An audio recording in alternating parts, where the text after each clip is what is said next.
Bonjour, aujourd'hui dans cette vidéo, je parle de l'aire de figures composées. Je vais vous montrer quelques formules en premier. Vous n'avez pas besoin de connaître ces formules ici par cœur, mais voici les différentes figures planes dont nous allons utiliser souvent.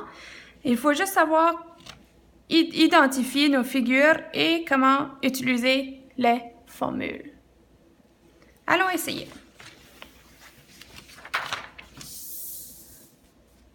Si on regarde, premièrement, on va parler de figures composées. Puis, qu'est-ce qu'est une figure composée? C'est deux figures planes qui sont ensemble. Et voici comment on va faire le premier exemple, le stadion grec. Alors, on veut trouver l'aire de ce stadion si la longueur est de 210 mètres et sa largeur est de 30 mètres. Les étapes à suivre sont identifiées dans cette petite boîte. Alors, la première chose est d'identifier toutes les formes. Alors ici, on a un rectangle et un demi-cercle. À la 2, trouve les formules pour chaque forme. Alors, je peux aller regarder dans le manuel ou dans la feuille de formule et je peux dire que l'aire de mon rectangle, je dois faire la base fois la hauteur. Et pour mon demi-cercle, alors l'aire d'un cercle, habituellement, c'est pi r au carré. Mais parce que j'ai seulement la demi, je vais prendre ma réponse et je la divise en deux. Maintenant, on doit faire le calcul de chacun et additionner les réponses. Alors, si on regarde au rectangle, la longueur est de 210 et la largeur est de 30. Donc, pour mon rectangle, la base est 210 fois la hauteur, ici, qui est 30. Cette réponse nous donne 6300 et on regarde l'unité mètre carré. C'est super important de mettre le au carré. Sinon, on parle juste d'une mesure, d'une dimension. Là, si on fait la même chose pour le cercle, puis on peut utiliser 3,14 fois le rayon au carré. Si on regarde la largeur, ça représente le diamètre. Donc, on doit le diviser par 2 pour avoir le rayon. Donc, 15 au carré. Je dois diviser tout ça par 2. N'oublie pas les règlements de paie de masse. Tu dois faire le en haut, trouver la réponse du en haut en premier, ensuite diviser par 2. Alors, le en haut me donne 706,5 et je le divise par 2. Donc, l'aire du cercle est 353,25 mètres carrés. Maintenant, je dois additionner les deux réponses pour trouver l'aire totale de cette figure qui est composée de deux figures.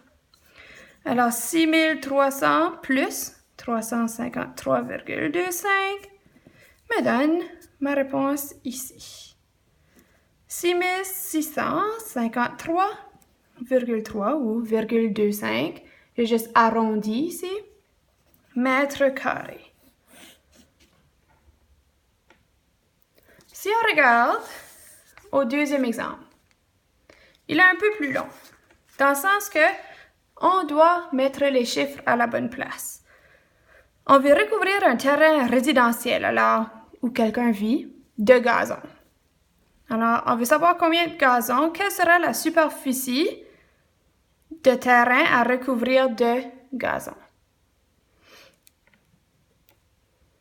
Alors, la maison mesure 10 par 12. Alors, ceci c'est ma maison. Elle mesure 10 par 12 mètres. Le terrain forme un trapèze. Ah, c'est important. Dont la base est 18 mètres et 25 mètres. Et la hauteur de ce trapèze est 26 mètres. Il y a un cabanon, une petite cabane, qui est 5 mètres par, je vais le mettre ici, 3 mètres. Il y a le sentier qui est 3 mètres de long et 1 mètre de large. Pour être capable de résoudre cette question, on veut savoir combien de gazon on a besoin de mettre. Ce qu'on va faire, c'est comme les 3 étapes de en haut, on va identifier toutes les formes, trouver les formules de chacun et remplacer pour savoir ma réponse. Alors, si je commence, j'ai mon premier, si je veux faire ma maison. Alors, j'ai écrit l'aire de ma maison, c'est un rectangle. Alors, c'est base fois hauteur qui est 10 fois 12. Donc, l'aire de ma maison est 120 mètres carrés. Alors, il y a 120 mètres carrés qui n'a pas besoin d'être recouvert de gazon. J'ai mon petit cabanon, ici. Alors, l'aire de mon cabanon, qui est 3 mètres fois 5 mètres. Parce que, encore une fois, c'est un rectangle. 15 mètres carrés, c'est mon cabanon. L'aire de mon sentier, ici, un autre rectangle, 3 fois 1, base fois hauteur. 3 mètres carrés. Alors, tout ceci ensemble, si je les additionne, ça me donne 138 mètres carrés. Il y a 138 mètres carrés qui ne seront pas recouverts de gazon. Si on mesure l'aire du trapèze et on le soustrait de notre pas gazon, on va savoir finalement combien de gazon on va avoir de besoin. Alors, on continue. Notre trapèze, nous devons savoir l'aire de notre trapèze. Mais l'aire, ce que c'est A plus B fois la hauteur du trapèze divisé par 2. Et les A plus B, c'est ici notre 18 et notre 25. Je remplace. 18 plus 25 fois la hauteur qui est 26 divisé par 2. N'oubliez pas de suivre pas de masse. Parenthèse en premier. 18 plus 25 nous donne la réponse.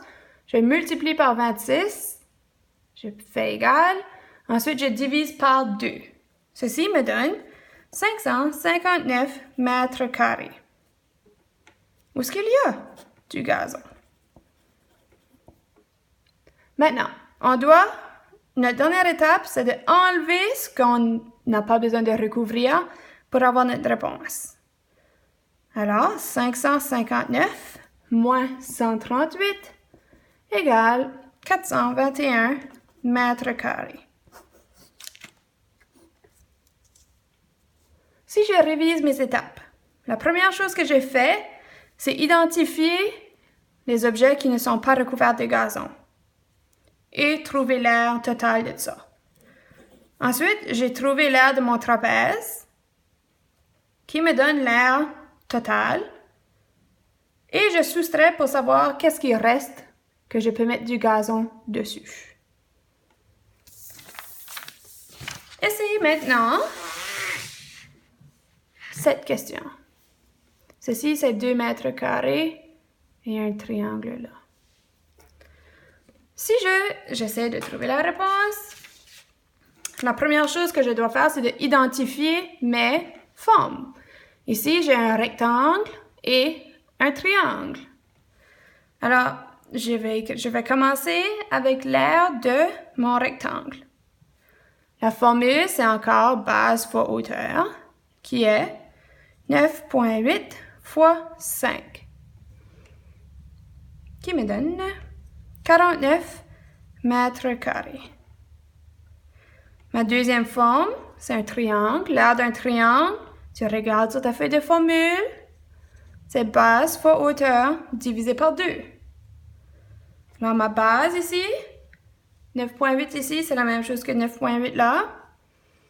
La hauteur de mon triangle, c'est 2. Et je le divise par 2. Ce calcul ici me donne 9,8 mètres carrés. Parce que c'est une figure composée, je dois additionner toutes les composantes.